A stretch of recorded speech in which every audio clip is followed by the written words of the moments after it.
Welcome. This is Helen from the Cut Flower Patch on a very cold winter's day. This is the second part of our January sowing seed videos.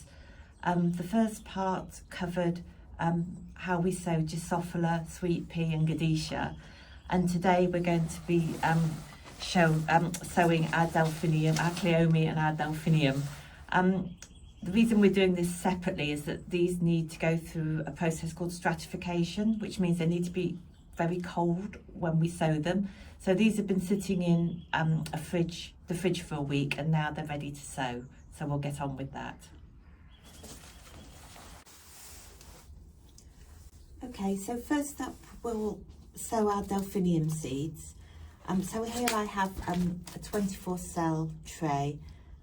You could use a 40 cell tray, you could just use a tray without any cells at all. And I filled this with multi-purpose compost. As I've said before, I just use a good quality multi-purpose compost.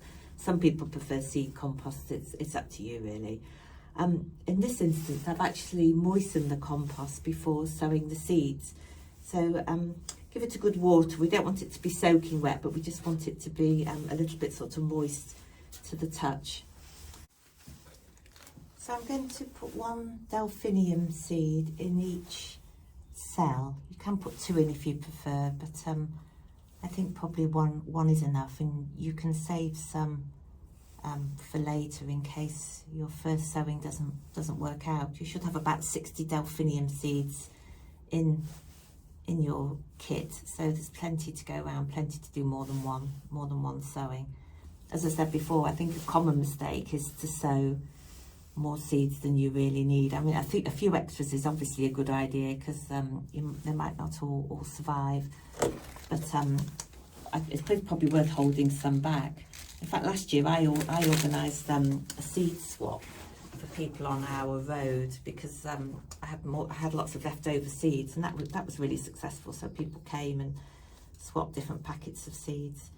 Anyway, once you've put, I won't fill the whole tray at the moment because it's not very exciting watching me do that. So I will just now on the seeds, put one seed in each cell, and now I'm going to put a little bit of compost on top of each of the seeds. Don't need an awful lot. So once you've done that, remember to pop your label in. And then the process here is a little bit different to the process with most of the other seeds we'll be planting this year. The Delphiniums need to germinate in the dark, so I'm putting a lid over the top of this, a lid without any holes in, so it's as dark as possible.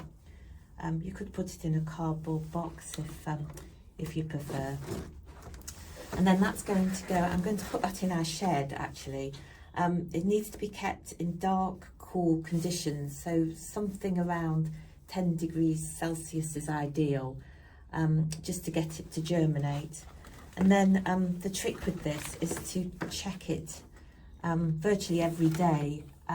Last year I grew some larkspur, which is in the same family as Delphiniums, and and my first sowing didn't work, and I think basically I just left it too long and it became very straggly because I kept it in the dark, and then the seedlings were actually sort of searching for the light.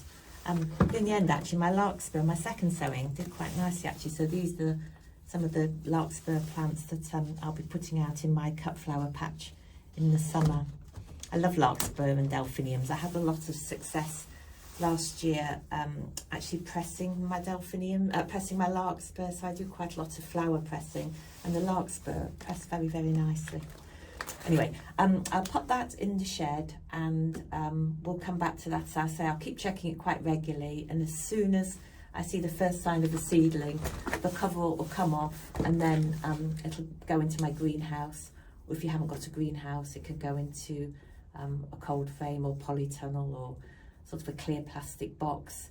I have actually posted something on the how-to page of the Cut Flower Patch website about sort of alternatives for greenhouses if you're thinking you might want to get something to keep your seedlings in while they develop.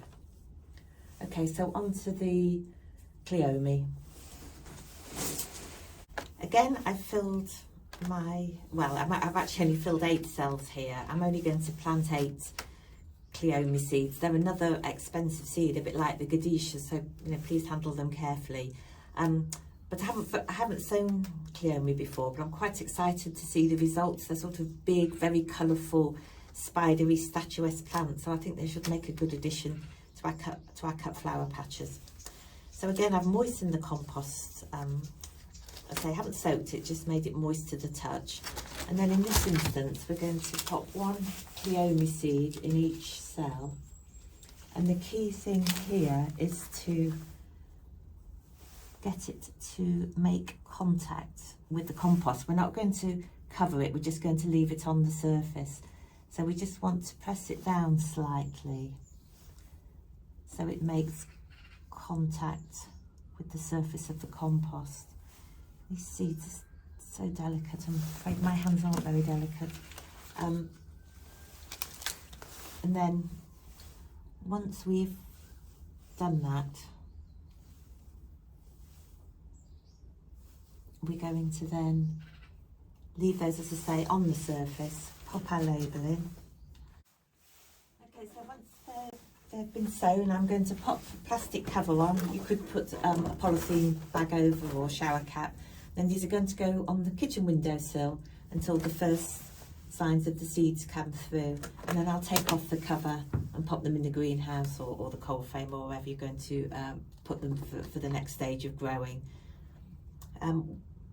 These will be planted on, like the Delphiniums, actually into 9-centimetre pots once we start to see the first true 2 leaves appear, but we'll be covering that later on, so we'll do it step by step. And the other thing I just wanted to show you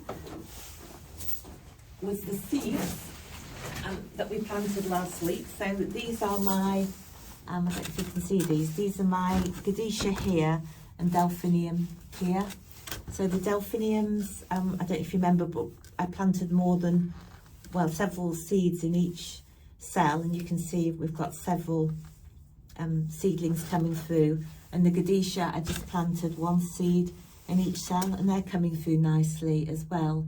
So I think it was probably after about 5-6 days these started to appear, and I took the plastic cover off and brought them into the greenhouse.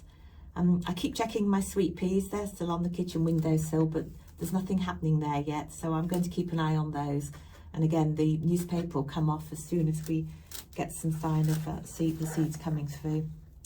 Okay, well that covers the Delphinium and the Cleome. I hope all that makes sense, and I look forward to seeing you when we get on to the next stage.